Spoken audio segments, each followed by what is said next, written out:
খাওয়ার খেতে বসেছি, এমন সময় হঠাৎ করে সংবাদ আসলো যে পুলিশ আসতেছে আপনাকে অ্যারেস্ট করার জন্য, দ্রুত বের হন। তো আমি সেখান থেকে খাবার রেখে আমি চলে যেতে বাধ্য হয়েছি। বাড়িতে যখন ঢুকতাম তখন দেখা যেত যে হেলমেট পরে ঢুকতাম, যাতে করে কেউ না বুঝতে পারে যে আমি বাড়িতে এসেছি। সর্বপ্রথম আমি প্রিয় হাতিয়াবাসী এবং দেশ ও বিদেশে অবস্থানরত সকল দেশবাসীকে আমরা জানাচ্ছি ঈদের শুভেচ্ছা, ঈদ মোবারক।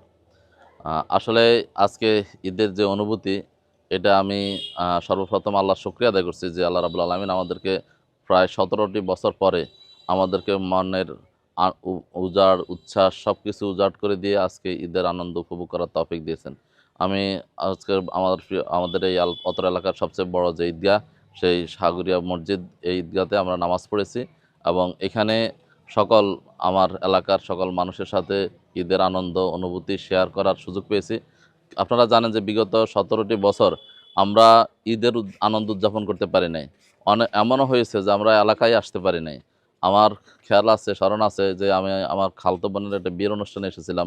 খাওয়ার খেতে বসেছি, এমন সময় হঠাৎ করে সংবাদ আসলো যে পুলিশ আসতেছে আপনাকে অ্যারেস্ট করার জন্য, দ্রুত বের হন। তো আমি সেখান থেকে খাবার রেখে আমি চলে যেতে বাধ্য হয়েছি। জীবনের সব আয়োজন এখানে একসাথে। এবং এমনও হয়েছে আমি বাড়িতে শুয়ে আছি, হঠাৎ করে রাতে দেখা যাচ্ছে যে পুলিশ চলে আসছে, বলে যে আপনি এখন বের হইতে হবে অথবা আপনাকে অ্যারেস্ট করে নিয়ে যাবে। তো তখন আমি দেখা যাচ্ছে যে সেই গভীর রাতে সে বাড়ি থেকে বের হয়ে পিছনের দরজা দিয়ে আমরা বের হয়ে চলে গেছি। এবং বাড়িতে যখন ঢুকতাম তখন দেখা যেত যে হেলমেট পরে ঢুকতাম, যাতে করে কেউ না বুঝতে পারে যে আমি বাড়িতে এসেছি। আবার যখন যাওয়ার সময় হতো তখন হয়তো কারোর সাথে হাত হ্যান্ডশেক করে বা সালাম বিনিময় করে চলে যেতাম, তাও এক দরজা দিয়ে ঢুকতাম, আরেক দরজা দিয়ে চলে যেতাম, যাতে কেউ না বুঝতে পারে। এভাবে আমাদের বিগত ১৭টি বছর কেটেছে। তো আলহামদুলিল্লাহ এই ছাত্র জনতার আন্দোলনের মাধ্যমে যেই ফেসিবাদ মুক্ত একটা নতুন আমরা বাংলাদেশ পেয়েছি, সেই বাংলাদেশে আজকে আমরা আনন্দ উদযাপন করতে পারতেছি পরিবার পরিজনকে নিয়ে, আত্মীয় স্বজনকে নিয়ে, এলাকার মানুষের সাথে। এটার আনন্দ বা এটার অনুভূতিটা আসলে অনেক ভিন্ন। এটা ভাব বা মুখে প্রকাশ করা যায় না, এটা আসলে উপভোগ করা যায়।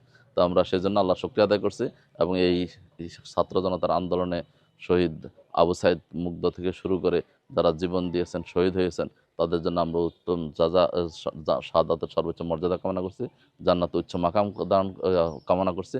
পাশাপাশি যারা এখন আহত পঙ্গুত্ব বরণ করে আজকে মৃত্যুর সাথে পাঞ্জা লড়ছে, তারা হয়তো ঈদের আনন্দ উপভোগ করতে পারে না, আমরা তাদের জন্য সমবেদনা প্রকাশ করছি। আমরা আল্লাহর কাছে তাদের সুস্থতার জন্য দোয়া করছি। এই পরিবারগুলোর পাশে আমরা আছি, সবসময় ছিলাম। বাংলাদেশ জামাত ইসলামে আমরা এখনও আছি, আমরা থাকবো ইনশাআল্লাহ। এবং এর মাধ্যমে আমি আবারও দেশবাসীকে, প্রিয় হাতিয়াবাসীকে আমরা সালাম এবং ঈদের শুভেচ্ছা জানাচ্ছি। ঈদ মুবারক।